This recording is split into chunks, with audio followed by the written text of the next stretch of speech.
Kumusta mga kaibigan? Welcome sa ating tutorial kung paano nga ba natin gawing professional sounding mic itong ating BM800 condenser microphone. A lot of content creators are using BM800 condenser mic in their videos. However, they have this problem on how to make it sound better. Disclaimer, hindi po ako audio expert. All informations na ibibigay ko ay galing sa sariling experience lamang. So this video is for all beginners na katulad ko. Tara na, let's start. Una, siguraduhin tama ang pagkakabit ng iyong microphone.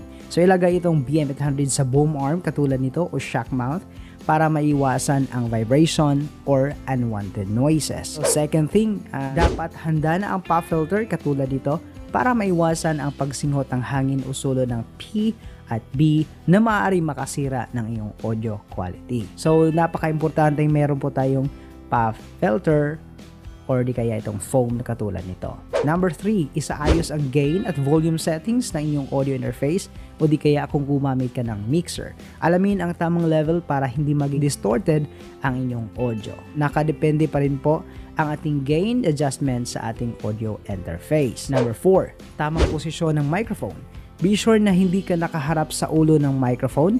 Find the capsule of the mic simply by looking the logo of the microphone ninyo. So merong BM800 dyan, doon ka haharap. Ang daming content creators na nakikita ko na hindi tama ang posisyon ng mic, kaya hindi maiwasan na hindi maganda ang sagap nito. Especially kapag nandito ka sa ibabaw. Ito na yung pinakamaganda. Gagawa na natin ng equalization, tamang equalization itong ating condenser mic. So pupuntahan natin yung Adobe Audition. First thing, noise reduction. Gawin natin itong para mapababa ang background noise ng audio natin. Hahanapin natin yung mga part na hindi tayo nagsasalita para marinig natin ang mga background noise. As of now, umuulan, so hopefully hindi siya masagap ng ating microphone. Number 2, equalization. Gumamit ng EQ para ayusin ang tono ng ating boses. So maaari kang mag-focus sa pagtaas o pagbaba ng ilang mga frequencies depende sa pangangailangan. Take note po na hindi tayo para pareho ng frequency or voice quality, kaya depende pa rin po sa inyo ang preference niyo. Then, compressor. So dagdagan natin ang compressor upang i-level off ang mga spikes ng audio at gawing consistent ang ating volume. So ito yung mga compressor na ginagamit natin para sa ating audio. Then, optional po ang reverb. So kung kinakailangan mong lagyan ng reverb ang iyong audio, is pwede mong lagyan. Pero take note, kaunti lang po siya. Pagkatapos ma-okay na yung mga audio is kailangan na natin ng normalization.